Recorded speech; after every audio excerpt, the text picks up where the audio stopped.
one side, we can say that the theoretical advancement will deal with the foundation, a new micro foundation for the models, Correct. which is not based on utility maximization Absolutely. and the representative agents. So we will introduce heterogeneity among agents in order to see how the system behave in reality. And from the technological point of view, of course, if we have more computing power, this would help. This would be possible. Yeah, and it's gonna be likely. So, do you have an idea of how and which breakthroughs in the field could impact everyday life? Could you give us some examples? But not in personal life until today, but in institutional example, yes. Let me introduce a work of mine. I am working with younger colleagues of the Bank of Italy to better understand how the system of the payments among banks is working. This is not an easy task because treasurers in the banks consider a professional secret the way they manage money. But it is necessary for the collectivity to have a perfect knowledge of things passing there. And in the middle of the day, supposed to be at noon, you have 4-5 hours before the closing of the market in the afternoon, and anything can pass there. Also a huge crisis. Do you remember North Rock Bank a few years ago? In the afternoon, suddenly a huge financial crisis exploded, and the Bank of England was late in replying. And the next day, the bank was closed, and the savers were losing their money. We have to avoid this kind of effects, and a simulation model able in anticipating also over a few hours, the horizon of the events can actually simplify the life of decision maker in money control. And controlling money means to avoid systemic risk. But it's only an example.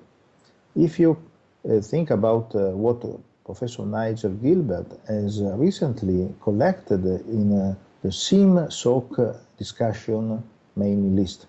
In SIM-SOC, Professor Nigel Gilbert asked, can you send me an actual life application of agent-based model? And now he is collecting a directory of very interesting examples, and the examples are in any field. The last one, yesterday, is in health field, helping doctors to better diagnosis, understanding better the problems of safety of people. So this is a wonderful thing. Ah, interesting. And from the policy point of view, which policies do you think that might help in boosting your research activity or fostering research in your field? First of all, how to help old people to face pension problems. Because now the usual way in Europe, we had in Europe, the usual way was that the government was thinking about my pension, but now it's not anymore working. And we have to help people, helping them to have a financial literacy sufficient to cope with the problem of the old age, their pension. So this is an important field in which to try to apply agent-based simulation. And we are starting a huge project with US colleagues, because comparing Europe and US is very interesting. They never had a very significant public sector providing pensions for people. We had it, but we have more it, or also only partially. And comparing the behavior of single households to understand how they interact with other households and with the institution is a way to help people in this direction. This is the first field I am interested in the next few years. But If you enlarge your view to any kind of social problems, there you have a so huge space of problem to be analyzed with simulation model that the work can engage a lot of academic capabilities for the next few years. And what is very, very interesting, while we are analyzing new problem, we are learning better and better how to build our model. And this is the satisfaction of my last years of work, because I saw that this actually has happened. I see. So we can think about also a research project which are transdisciplinary, or Absolutely. that involve professionals from different fields. Absolutely. I think this might be useful for your research field.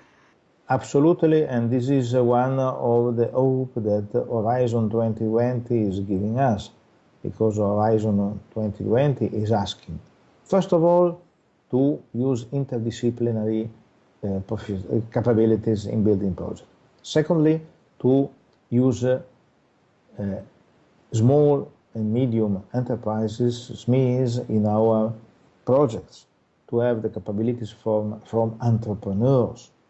But most of all is looking to problems that are very close to people problems, like environment, climate, energy, pensions, systemic risk, and adds the Horizon 2020 perspective, the inclusion problem. So no people can be left behind our shoulders. So we are going faster and faster, and we don't care about people that are late in their increase. The inclusion is a very large problem for simulation. You can build a student of mine, just an example. A student of mine is currently thinking about a simulation model for the projects about citizens' income. As an example, in Switzerland, they are very close to a law that assure to any citizen a minimum level of income. Yeah, we can realize this in Switzerland, but Switzerland cannot be the heaven for them, while other countries in Europe, but not only in Europe, in the world, are left behind our shoulder without care from us. So inclusion is the most important step in the Horizon 2020 perspective.